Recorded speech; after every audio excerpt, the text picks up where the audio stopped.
Those 6 words landed like a slap in the face I never saw coming. I stood frozen in my own kitchen doorway, still wearing the faded apron dotted with flour, the one I'd tied on at dawn. 68 candles had burned down to stubs on the dining table. The pot roast I'd slow-cooked for 9 hours filled the house with rosemary and garlic. I'd spent the entire day preparing a surprise birthday dinner for my daughter-in-law, Claire, who had just turned 34. When she stepped through the front door in a cream silk blouse and heels that clicked like judgments, I expected gratitude. Instead, she stared at me as though I'd broken in. "What are you doing here?" she asked, voice light but edged. "This is my celebration." I looked to my son, Ethan, seated at the head of the table. He kept his eyes on the napkin folded in his lap. The 8 guests, her colleagues, her Pilates friends, went quiet. Someone coughed. A wine glass clinked against a plate. I thought we were all having dinner," I managed. Claire gave a small, tinkling laugh and turned to the room. "Sorry about that, everyone. Some people just can't resist inserting themselves." A ripple of uneasy chuckles followed. I felt every year of hard work settle into my bones like wet cement. I backed away 1 step, then another, until my shoulders met the wall. The apron strings felt like ropes. No one spoke up. Not Ethan. Not a single guest. The silence screamed louder than any argument ever could.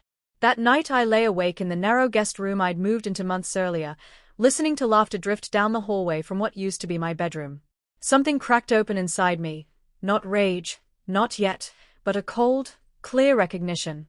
I had spent decades shrinking so others could stand taller. Tonight I decided I was done. To understand the weight of that moment, you have to see how small my world had already become. I grew up outside Burlington, one of 7 kids in a drafty farmhouse. Oldest daughter meant I learned early how to knead bread, change diapers, and keep the lights on when Dad's mill shifts dried up. People said I had good hands, steady, patient. I became an elementary school librarian because I loved watching children discover worlds between covers. At 23 I married Paul Whitaker, a quiet electrician who could fix anything except maybe his own heart. He built us a modest Cape Cod on a wooded acre. The first project he finished wasn't the porch swing or the bookshelves. It was a wide oak desk for my lesson plans. "Every story needs a solid surface," he said, kissing my forehead. Our son Ethan arrived 2 years later. Paul would come home smelling of sawdust and wire, scoop Ethan up, and dance him around the living room until we all laughed. Then one October afternoon a transformer blew. Paul was on the pole when it arced. They said it was instant. Ethan was 4. He kept asking when Daddy would finish fixing the sky. We had almost nothing left after the funeral. I sold Paul's tools, took extra shifts shelving books at night, baked pies for the church bazaar. Every dollar went into an envelope marked the house. 10 years later the mortgage was paid. That little Cape Cod wasn't just shelter, it was proof I could hold something together when the world fell apart.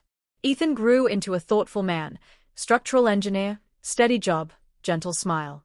He phoned every Sunday, visited often. Then he met Claire at a sustainability conference. She was polished, ambitious, always talking about intentional spaces and elevated living. When he brought her home that first Christmas, she complimented my cranberry sauce and asked about Paul's desk. I thought we'd found family. They married in our backyard the following spring. I strung fairy lights through the maples Paul had planted. Claire called me the heart of this home. I believed her. 6 months later Ethan called. The condo fell through. Could we crash here while we hunt for something permanent? Of course.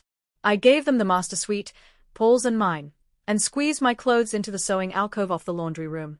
At first it felt companionable. Claire asked for my pie crust recipe, helped fold laundry. Then the remarks started. "This wallpaper is so vintage, Evelyn. Don't you think the couch would look better against the far wall?" One Saturday I returned from the library to find Paul's desk shoved into the basement, replaced by a glass and steel console table. "It opens up the room," Claire explained brightly. I said nothing. I told myself it was temporary. It wasn't. New rugs arrived. My framed wedding photo vanished from the mantel. The guest room bed became my permanent bed. I cooked, cleaned, stayed quiet. The house began to feel like a museum exhibit of someone else's taste. Claire's birthday became the breaking point. After she ordered me out of my own dining room, I stopped cooking for them. I stopped cleaning their dishes. When Claire complained about the dated kitchen cabinets, I answered, "They're oak. Solid. like the rest of the house. She escalated. New paint swatches appeared on the walls. A realtor's business card sat on the counter. I overheard her on a call. It's in both our names now, technically. We can list it quietly. My name was never on any new deed. The house had stayed solely mine. I met a family law attorney the next week. She reviewed the title, the old mortgage satisfaction, Paul's will.